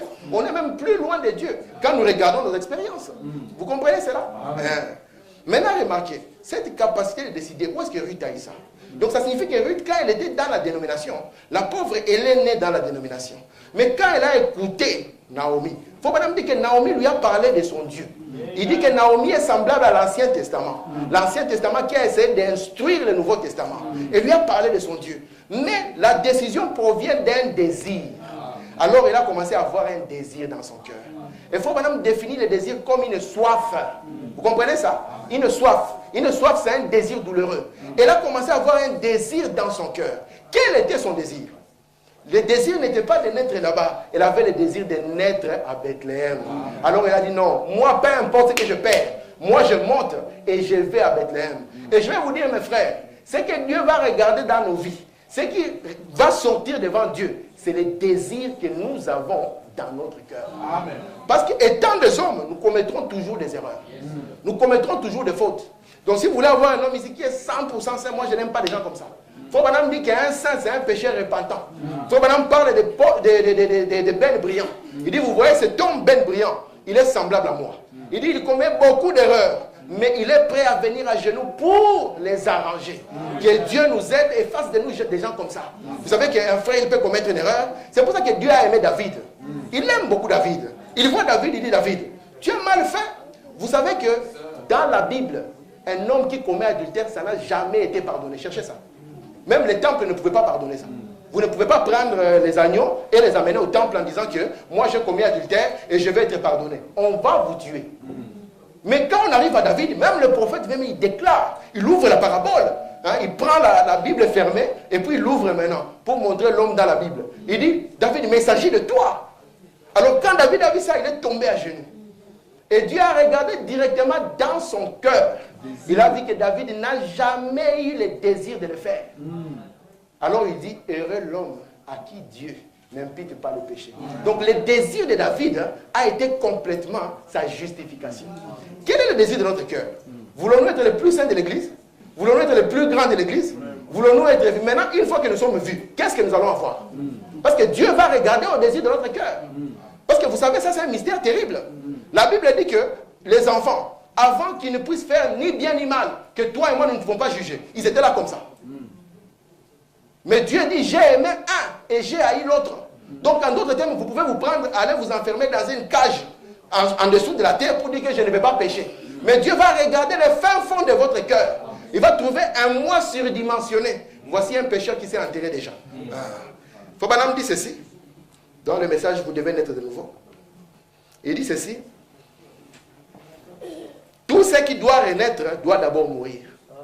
Vous ne pouvez pas conserver vos pensées, vos habitudes, le même esprit qui était en vous. Vous devez mourir. Vous devez mourir comme lui il est mort. Et nous avons vu que la tribu de Juda c'était à l'est. Et l'est c'est là où il y avait l'autel des sacrifices. Vous devez mourir sur son autel comme Abel est mort avec son agneau. Vous devez mourir avec votre agneau. Vous devez mourir à vos pensées pour renaître à ses pensées. Laissez l'esprit qui était en Christ entrer en vous. Vous devez penser ses pensées. Et maintenant, frères et sœurs, du mieux que je peux, laissez-moi dire ceci. Comment pouvez-vous penser ces pensées en rejetant la parole et prétendre que vous êtes né de nouveau? Posez-vous cette question. Comment pouvez-vous le faire? Si vous êtes né de nouveau, vous avez ces pensées en vous. Et si l'esprit de Christ est en vous, alors vous êtes une nouvelle créature. C'est pour ça que la Bible dit, la Bible enseigne cela. Si un frère était intéressé à trouver la signification du mot créature, alors il cherche dans le lexique. Il verra que le mot créature est traduit par une nouvelle création. Amen. Il en est ainsi parce que l'être humain est né du désir sexuel, ici sur la terre. Maintenant, vous êtes une nouvelle création née par l'Esprit. En d'autres termes, si vous mourrez à vos pensées, vous vous abandonnez complètement. C'est ça le problème que nous avons aujourd'hui. Le problème d'abandon complet. Dieu était content de trouver un homme comme William Branham. Parce que c'est un homme qui est arrivé à s'abandonner complètement. Si vous regardez sa vie, au début, c'était de grandes campagnes. Un homme avec une grande renommée. Mais à cause de la fidélité à ses messages, regardez comment il a fini. Un homme presque seul. Il est arrivé là-bas à Tucson, toutes les églises ont fermé la porte. Mais il savait qu'il avait donné sa vie pour ce message. Il avait le désir de servir le peuple de Dieu. Parce qu'il savait que prendre position pour Dieu, c'était ça le but de sa vie. Il dit ceci dans Pourquoi créer par le paragraphe 26. La raison, le but même pour lequel Jésus vint sur la terre, était de sauver ceux dont Dieu, au travers de sa préscience, avait vu le désir d'être sauvé. Parce que le monde entier était condamné. Je ne vois pas comment nous pouvions enseigner cela encore. Il dit même quand Dieu a voulu sauver les gens, ce qui a intéressé Dieu, c'était le désir que l'homme avait dans son cœur. Quel est le désir de notre cœur, mes amis? Il dit ceci, ce qui compte, c'est votre désir. C'est ce que vous essayez de faire. Si vous aimez vraiment le Seigneur, essayez de le servir de tout votre cœur, alors toutes vos erreurs sont cachées dans le sang de Jésus. Donc si vous avez le désir de servir Dieu, en tant qu'être humain, vous êtes né dans le péché, conçu dans l'iniquité. Ce corps ici n'est pas parfait. Il viendra toujours par des hauts et des bas. Mais quelle est la vibration de votre cœur? Vous savez, il y a deux catégories de gens. Il y a des gens, mes frères, qui quand ils font le mal, cela les réjouit. Il dit, cette sœur-là, qu'est-ce qu'elle pensait? Moi, je lui ai parlé. Elle sent qu'elle est bien. Une autre personne va lui parler, mais quand elle va rentrer, elle va sentir dans son cœur, il dit, peut-être que je n'ai pas bien parlé. Peut-être que j'aurais dû lui parler avec douceur. Peut-être que ma soeur, elle traverse des moments difficiles. C'est ça, Jésus, la manière dont il était. Pourquoi est-ce que frère Branham, pour un petit jeu, un jeu de rien du tout, il dit, j'aimerais prendre la joie et laisser à mon frère la joie de gagner ce petit jeu. Un petit jeu de rien du tout. Maintenant, quand sera-t-il, maintenant, quand il faut maintenant abandonner son droit, où tu sais que mon frère ici, il m'a piétiné, mon frère ici, il m'a écrasé. Mais la vie éternelle, mes amis, c'est pouvoir vivre pour cet être-là. Vous prenez votre vie. Il n'y a aucune récompense. Ici, je ne vous ai pas dit, vous voyez là-bas, vous allez marcher dans des rues pavées d'or et tout ça. D'ailleurs, quand on commence à développer ça, vous voyez que ce ne sont pas les rues pavées d'or comme vous l'avez pensé. Donc, vous comprenez ça? Donc, ici, la vie éternelle, mes amis, c'est tous les petits messages que j'avais. C'est ce que je donne à l'école le dimanche. C'est prendre votre vie. Il n'y a aucune récompense. Vous la donnez au Dieu. Et le désir de votre cœur est de marcher avec lui. Le désir de votre cœur est de le servir. Peu importe ce qu'il y a. Même s'il tue votre famille, même si tout le monde vous abandonne, même si vous perdez votre travail. C'est la raison pour laquelle aujourd'hui, pour le travail, nous trahissons les messages. Pour nos familles, nous trahissons les messages. Pour nos amitiés, nous trahissons les messages. Mais Dieu cherche une catégorie de gens qui peuvent avoir le désir d'abandonner tout. Il n'y a aucune promesse. Oh, tu ne seras pasteur, non, il n'y a pas ça. Oh, tu seras grand, il n'y a pas ça. Tu seras diacre, il n'y a pas ça. Tu seras prédicateur, il n'y a pas ça. Oh non, ne t'en fais pas. Jeune, ne t'en fais pas. Et toi, là-bas, ça ira. Non, il n'y a pas ça. Il attend simplement que vous donniez votre vie. Que le Seigneur vous bénisse.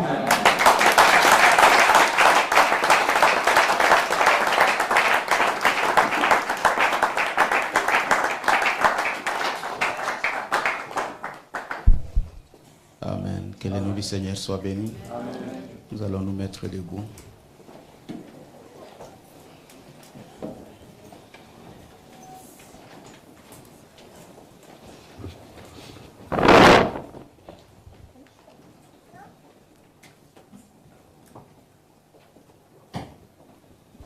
La voix du Seigneur m'appelle.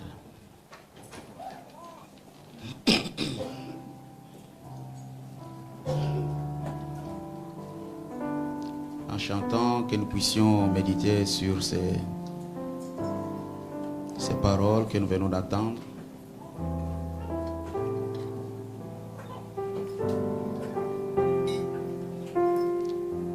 Depuis hier,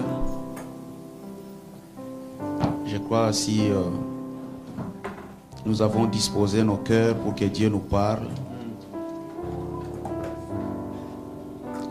Après ces réunions, il doit y avoir quelque chose qui se passe dans nos cœurs. Amen.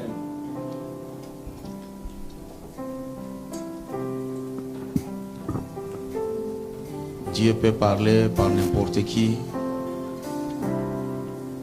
Et je crois de tout mon cœur qu'il est en train de nous interpeller pour quelque chose qui est devant nous. Prends ta croix et viens sur moi. Je réponds, Sauveur fidèle, mais voici, je suis à toi jusqu'au bout, jusqu'au bout. Je veux te suivre, les bons, les mauvais jours. Oh, à toi pour mourir et vivre, à toi, Jésus, pour toujours. Qui perdrait sa propre sentir à n'être rien, oh, ne seul en vie, mais Jésus, oh, jusqu'au bout, je veux te suivre, les bons, les mauvais jours. À toi pour mourir et vivre, à toi c'est pour les premiers couplets. La voix du Seigneur m'appelle, ta croix et viens suis-moi. Oui, je réponds, Sauveur fidèle, mais voici, je suis à toi, oui, jusqu'au bout, je veux te suivre, les bons, les mauvais jours, oh, à toi pour mourir et vivre, toi Jésus pour toujours, mais le chemin du calvaire est de toi et périlleux. Oui, c'est un chemin solitaire, difficile, le ténèbres, oui, jusqu'au bout, je veux te suivre, dans les bons, les mauvais jours, oh, à toi pour, à toi Jésus pour toujours, ouais, faut qu'il te sait qu'on aime, savoir être mal jugé, oui, endurer l'injure même du monde, être méprisé, oui, jusqu'au bout.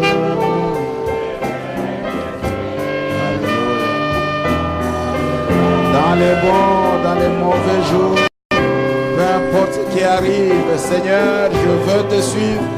Comme Ruth avait pris la décision, moi aussi j'ai pris la décision de te suivre, Seigneur. Oh oui, perdrait sa propre vie, en sentir à n'être rien, oh, n'avoir qu'une seule envie, aimer Jésus, c'est bien. Jusqu'au bout, je veux te suivre dans les bons, les mauvais jours. Toi pour mourir et vivre,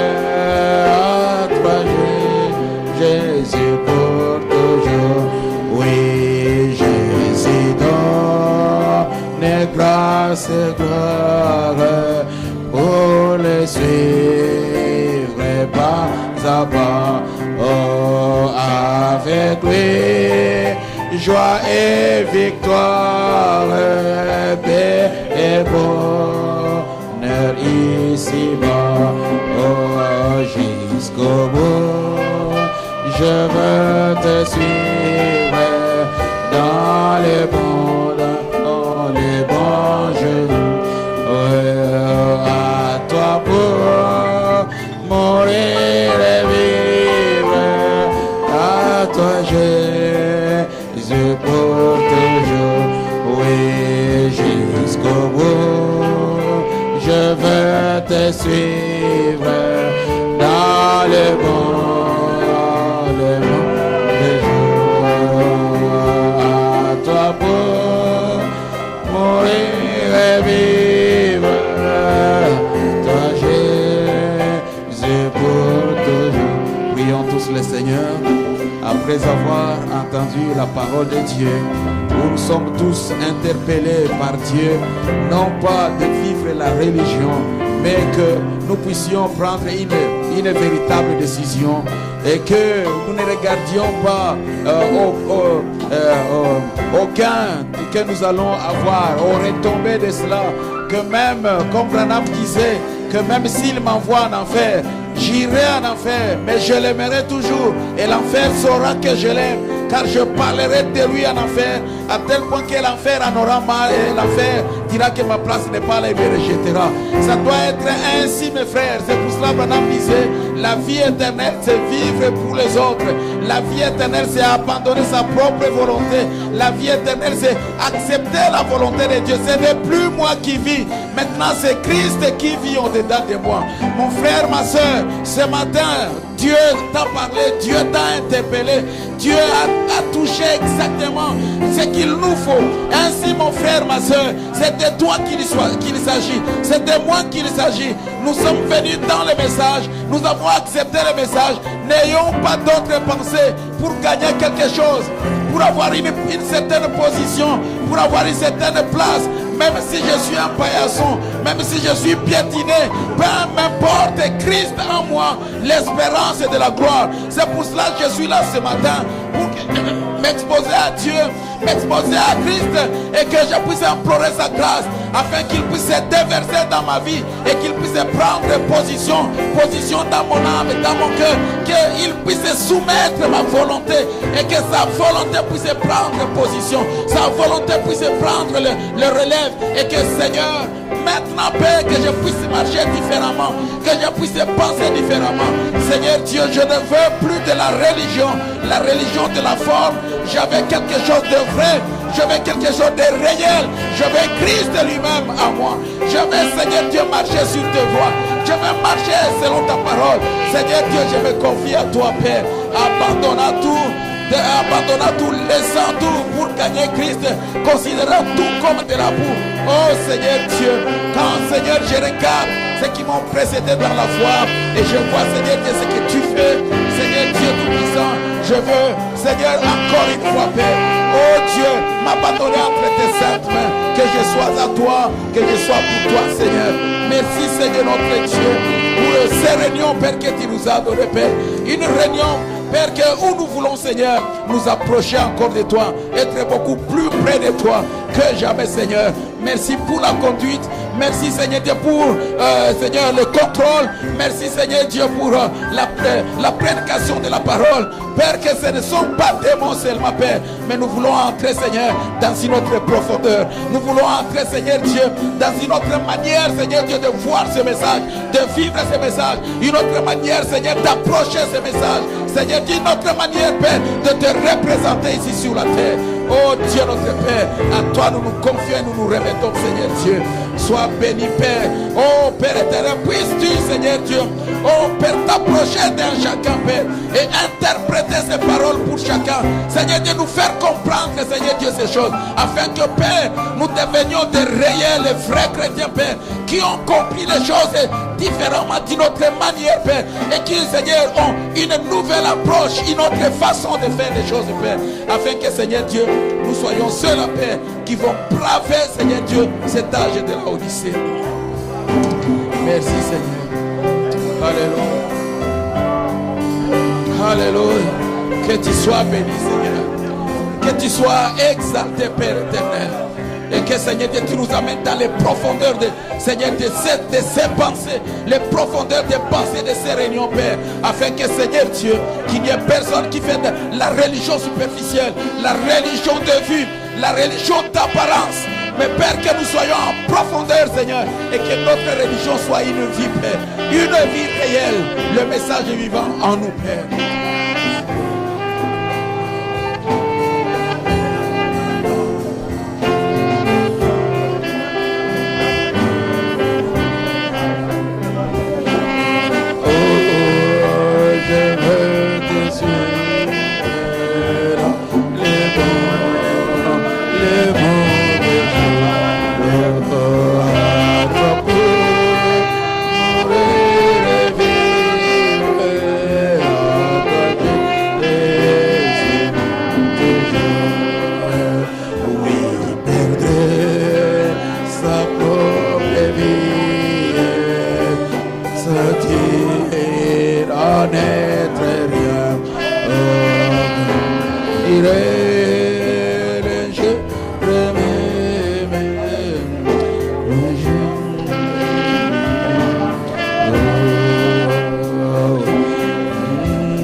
Jusqu'au bout, je veux te suivre.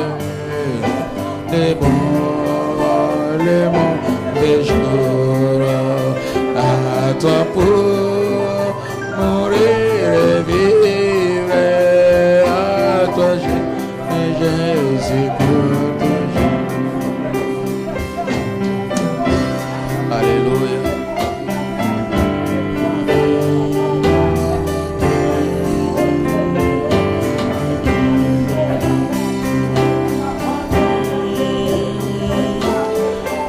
Notre Père, tu es souverainement élevé, Père. Et nous ne manquerons jamais, Seigneur Dieu, de te remercier pour ce que tu fais pour nous, Père. Seigneur Dieu Tout-Puissant, merci, Père, pour la parole, Seigneur Dieu, que tu nous donnes, Père. Seigneur, ne laisse pas tes enfants, Seigneur, rester dans la religion superficielle, la religion des formes, juste, Seigneur, faire de la religion, Père. Mais Seigneur Dieu, que nous puissions entrer, Seigneur, oh Père, en profondeur, Seigneur, que nous ne soyons pas juste dans la religion de vue, Père, d'apparence, Seigneur, mais Père, que la parole devienne une vie, Seigneur, au-dedans de nous, une vie, Seigneur, où, Père, nous pouvons dire comme Paul, ce n'est plus moi qui vis, mais c'est Christ qui vit au-dedans de moi maintenant, Père. Que Seigneur Dieu, ce n'est plus moi qui pense, ce n'est plus moi qui décide, ce n'est plus moi qui fais quoi que ce soit, Père, mais c'est Christ, Seigneur. Et que Père, sans attendre, Seigneur Dieu, une récompense quelconque, Seigneur, mais Père, vivre pour toi, vivre, Seigneur Dieu, l'évangile, Seigneur Dieu, peu importe, Seigneur, le chemin sur lequel tu me conduis, Père, Seigneur Dieu, que je puisse suivre ces chemins, Père, et que, Seigneur Dieu, je puisse être complètement vidé de moi-même, Seigneur, être complètement vidé, Père, afin que Christ vienne et qu'il prenne la prééminence, qu'il domine au-dedans de moi, Père, et que, Seigneur, qu'il puisse me conduire maintenant, Père. Donne-moi, Seigneur Dieu, une nouvelle façon de voir les choses. Donne-moi, Seigneur Dieu, une nouvelle façon de faire les choses. Donne-moi, Seigneur Dieu, une nouvelle façon de me comporter, Père. Donne-moi, Seigneur Dieu, une nouvelle mentalité qui est la mentalité de la parole.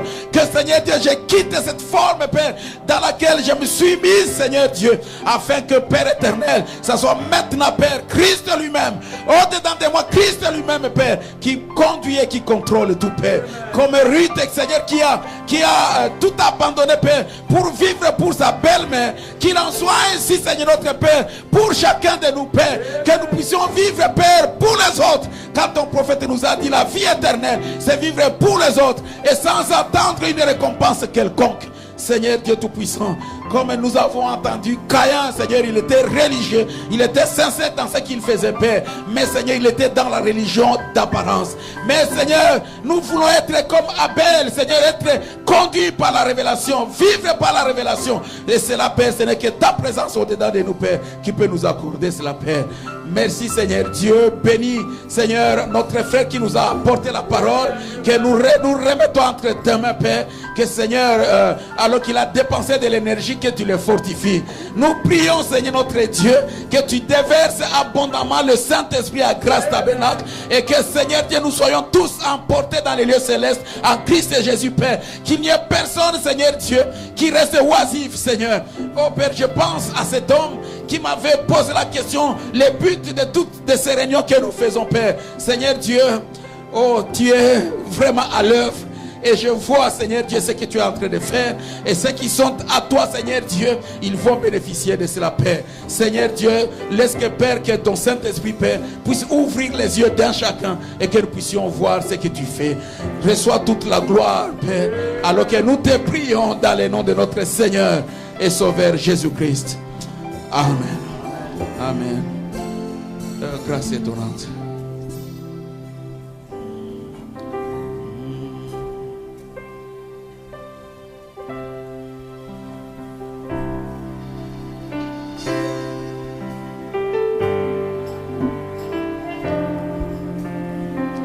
Tous ensemble, c'est que la grâce de Dieu. Et chantons de tout notre cœur que ce n'est que par ta grâce, Seigneur, et nous regardons qu'à ta grâce. Grâce étonnante. Grâce étonnante sera mon chant de louange.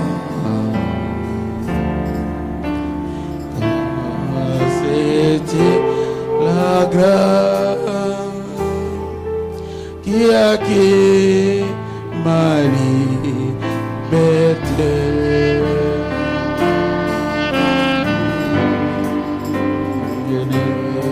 C'est juste pourquoi il va pour m'aimer. Oui, mes frères, il nous a tellement aimés. À grâce tabernacle.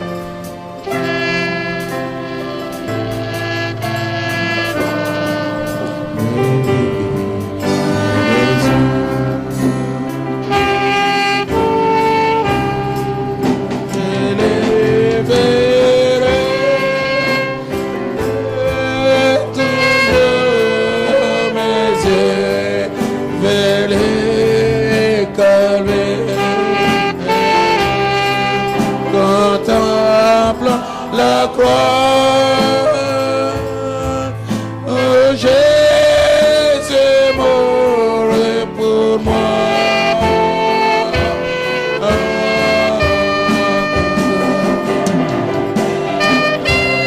Alléluia, c'est cette grâce qui ramène mon âme.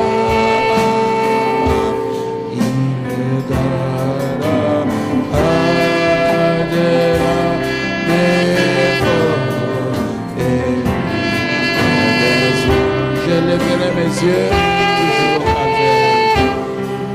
Je lèverai toujours mes yeux vers les calvaires, en contemplant la croix.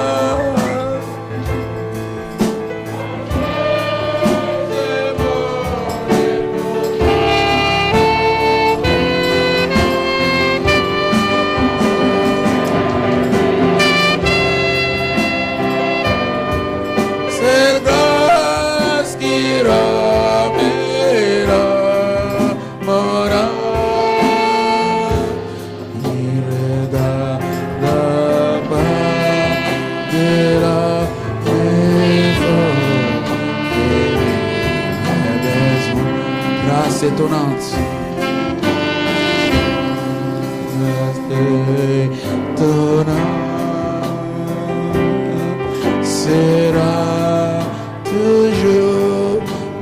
chant de louange de la grâce qui a créé Marie baptisée.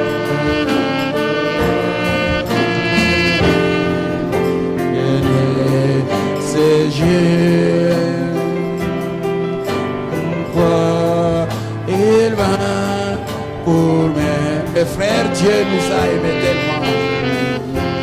Il regarde pas de la méthode et mes besoins. Je les verrai toujours mes yeux vers les calvaires, contemplant la croix où Jésus mourait pour moi. Combien merveilleuse cette grâce qui ramène mon nom. Il regarde de la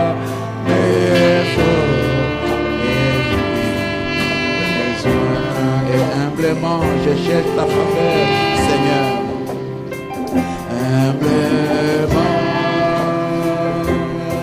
je cherche ta faveur, oh Seigneur.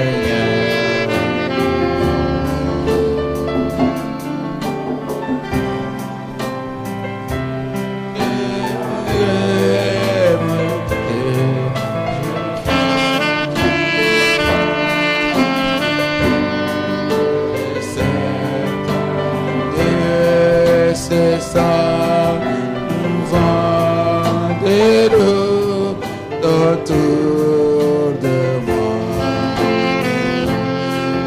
Et détourneront pas mes yeux de toi.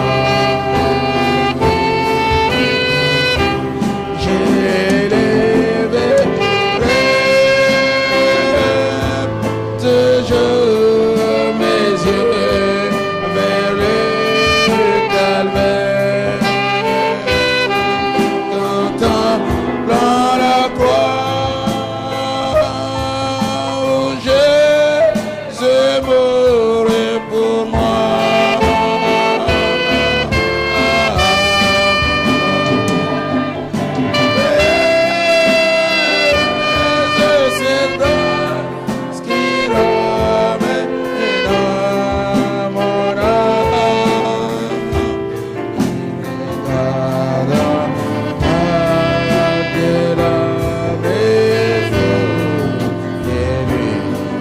Mes yeux, je les verrai,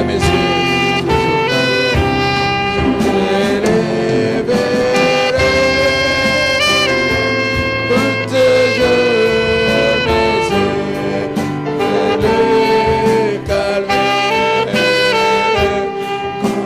contemple la croix où Jésus mourait pour moi.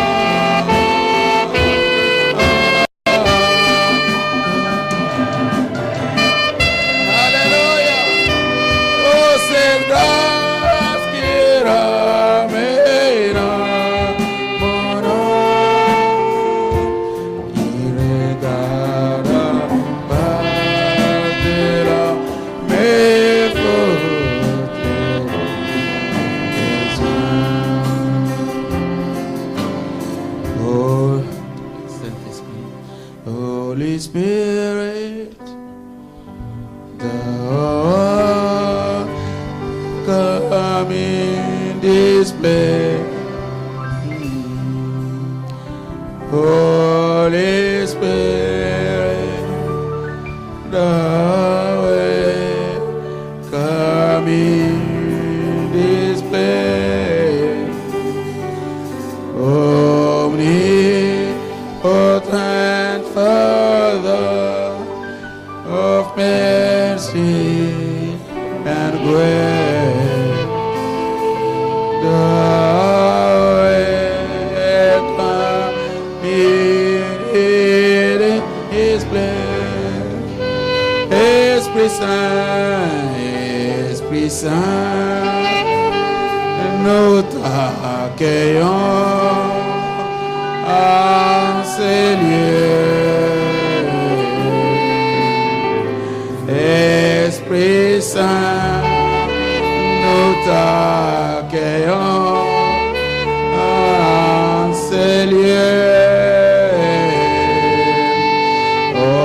Omnipotent Père de grâce, miséricorde,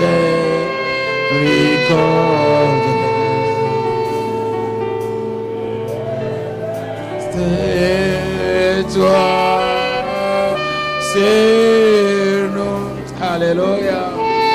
Il y a une rivière qui coule de profondeur.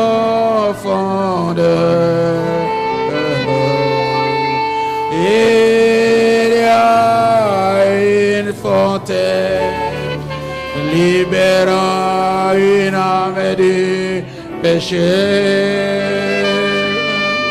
Viens dans cette eau qui jaillit en abondance. Il y a une fontaine qui n'étarira jamais. Encore une fois, il y a une rivière. Il y a une rivière qui coule des profondeurs. Il y a une fontaine libérant mon âme du péché. Oh, toi, viens. Alléluia. Oh, quel est le nom du Seigneur, sois béni. Mon frère, ma soeur, Dieu t'interpelle. Dieu t'appelle, Dieu veut te changer. Viens, Dieu veut transformer ta vie. Dieu veut se rapprocher de toi. Et Dieu veut te donner son Saint-Esprit afin de soumettre ta volonté, que sa volonté puisse prendre le dessus. Alléluia.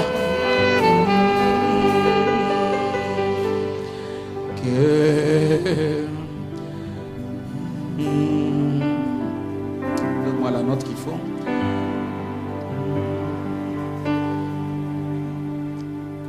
Que la beauté de Jésus s'appuie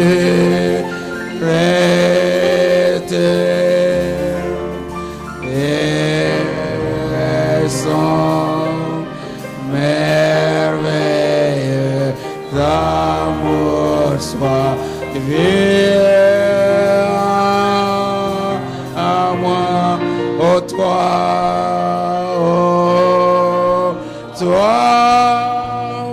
Esprit divin, rends toute ma nature, que la beauté de Jésus soit vue à moi.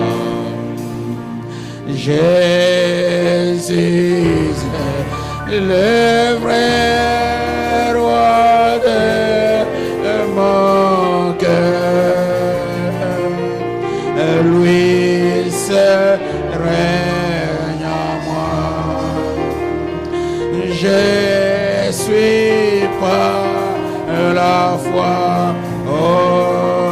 libre de tout lien, plus